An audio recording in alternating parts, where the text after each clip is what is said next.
Indian economy का सबसे important chapter है Indian financial system. Indian financial system के अंतर्गत हम मनी मार्केट और कैपिटल मार्केट के कॉन्सेप्ट को समझेंगे। टू स्टार्ट विद, ये मिनिस्ट्री ऑफ फाइनेंस के अंतर्गत आता है और सबसे पहले हम ये देखें कि जो हमारा फिनेंशियल सिस्टम है, जो फिनेंस है, उसके लिए मार्केट की जरूरत होती है और market is a place where we can exchange money. तो जब हम मनी का एक्सचेंज करेंगे तो वह या तो शॉर्ट टर्म के लिए होगा या फिर लॉन्ग टर्म के लिए होगा। तो मनी मार्केट का तात्पर्य हुआ भारतीय परिप्रेक्ष्य में कि short term financial exchange of money जो शॉर्ट टर्म के लिए हो। और यहां शॉर्ट टर्म का तात्पर्य हुआ एक से लेकर अर्थात एक दिन से लेकर 365 दिन के अंतर्गत का जो लेन देन होगा उसे हम मनी मार्केट के तहत रखते हैं। और यही ये समझ लें कि 365 दिन से ज्यादा का जो एक्सचेंज होगा, 365 डेज से ज्यादा अर्थात लॉन्ग टर्म फाइनेंस, उसे हम कहते हैं कैपिटल मार्केट। तो यह स्पष्ट हो गया होगा, money market deals with long term finances while capital market deals with long term finances। Sorry, money market short term की बात करता है और यह एक से लेकर 365 दिन के अंतर्गत का लेन देन कहा जाता है। फॉर एग्जाम्पल, कॉल मनी को देखा जा सकता है। कॉल मनी अगर पूछा जाए, कॉल मनी मनी मार्केट का हिस्सा है या कैपिटल मार्केट का हिस्सा है, तो कॉल मनी सामान्य तौर पर एक दिवसीय लेन देन को कहा जाता है। तो हम ये समझेंगे कि मनी मार्केट जिसमें शॉर्ट टर्म का एक्सचेंज ऑफ मनी होता है, वह भारत में दो सेक्टर में है। पहला ऑर्गेनाइज सेक्टर और दूसरा अनऑर्गेनाइज सेक्टर। हम देखेंगे कि भारत में बहुत पहले से ही एक ऐसी व्यवस्था थी जिसको हम देसी बैंक के नाम से भी जानते हैं। अगर आमतौर पर ग्रामीण परिवेश में किसी को कर्ज लेना होता था तो सेठ, साहूकार, तो ऐसे लोगों से भी लोन लिया जाता था और लोग अपने सामान्य जरूरतों को पूरा करते थे। तो ऐसे सेक्टर्स जिस पर किसी भी सरकारी तंत्र का नियंत्रण नहीं हो, वह अनऑर्गेनाइज सेक्टर के तहत आता है। और ऐसे फाइनेंशियल इंस्टीट्यूशंस जो किसी न किसी सरकारी तंत्र के रेगुलेशन के अंतर्गत आता है, उसे ऑर्गेनाइज सेक्टर कहते हैं। और भारत में बैंकिंग की जो प्रणाली है वह आरबीआई के नियंत्रण में है और इसलिए उसे ऑर्गेनाइज सेक्टर कहा जाता है। तो प्रश्न ये कि ऑर्गेनाइज सेक्टर का नियंत्रण किसके देखरेख में, तो नियंत्रण मतलब रेगुलेशन होगा आरबीआई। तो आरबीआई एक रेगुलेटरी बॉडी हुई।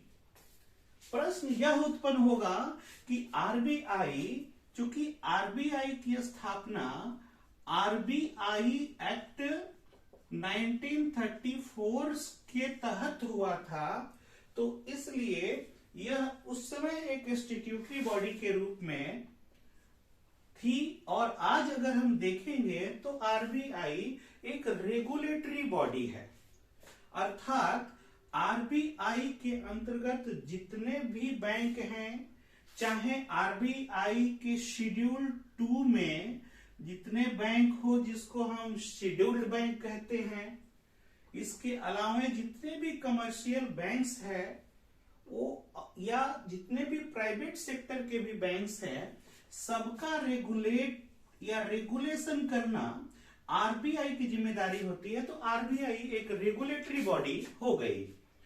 तो आज हमें ये मनी मार्केट के रेगुलेशन की बात अगर हम करेंगे तो इसका रेगुलेशन आरबीआई के द्वारा होता है, जबकि कैपिटल मार्केट का रेगुलेशन एक संस्था है जिसको हम सेबी के नाम से जानते हैं, और यह भी एक तरह से ये रेगुलेटरी बॉडी हो गई।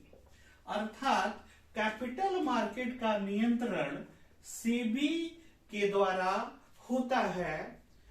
तो ये रेगुलेटरी बॉडी जिसको हम सेबी के नाम से जानते हैं, आपने सुना होगा हर्षद मेहता एक घोटाला हुआ था, हर्षद मेहता कांड के नाम से आप उसे जानते हैं। और उस समय भारत में जो कैपिटल मार्केट था, कोई रेगुलेटरी बॉडी नहीं थी, और ऐसे कांड दोबारा न हो,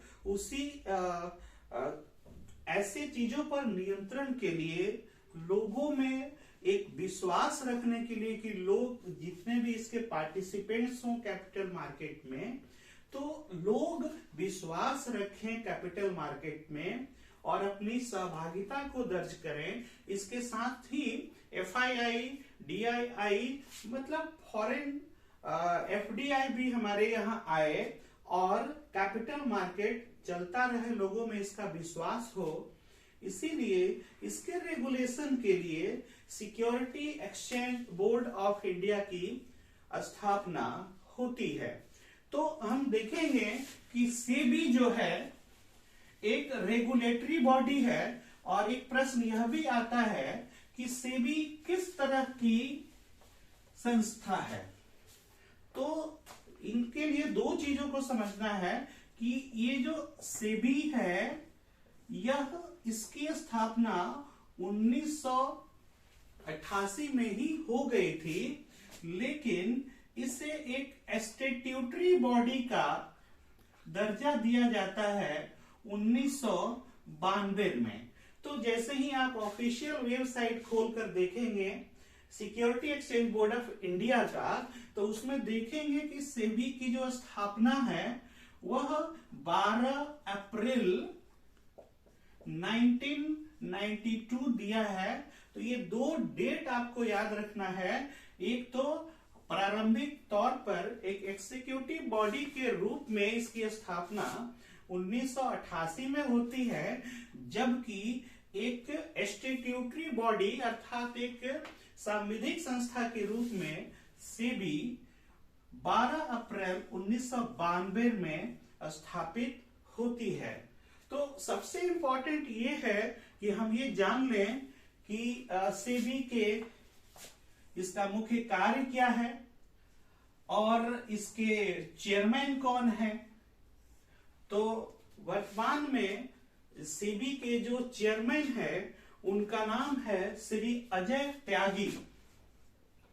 श्री अजय त्यागी। और जैसा कि मैंने बताया कि यह एक फिनेंशियल रेगुलेटर है और ये फिनेंशियल रेगुलेशन का काम करती है। तो इसके जितने भी पार्टिसिपेंट्स होंगे उन पर नजर रखने का काम सेबी के द्वारा किया जाता है।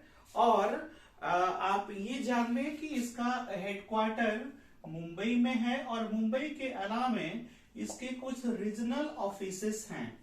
और इसका जो रीजनल ऑफिस है, यह regional office new Delhi, Kolkata, Chennai और अहमदाबाद और हाल ही में जयपुर और बेंगलुरु, ये 6 जगह इसके रीजनल ऑफिसेस हैं। इंपॉर्टेंट ये है कि मुंबई में इसका हेडक्वार्टर है और इसका मुख्य कार्य यह होता है कि जो हमारा शेयर मार्केट है उस शेयर मार्केट को रेगुलेट करना, साथ ही साथ शेयर मार्केट में जितने भी पार्टिसिपेंट्स होते हैं उनको एक तरह से एडुकेशन प्रदान करना ताकि वो किसी वो ट्रैप में नहीं फंसे। इसलिए इसका काम है जितने भी पार्टिसिपेंट्स हैं उसके शेयर मार्केट के, उसमें लोगों को एक विश्वास हो और यह मार्केट चलता रहे। सेबी के बारे में जानकारियां और इसके अलावा कैपिटल मार्केट के लिए और फिनेंशियल मार्केट को हम लोग पुनः अगले क्लास में डिटेल्स में पढ़ेंगे। Thank you.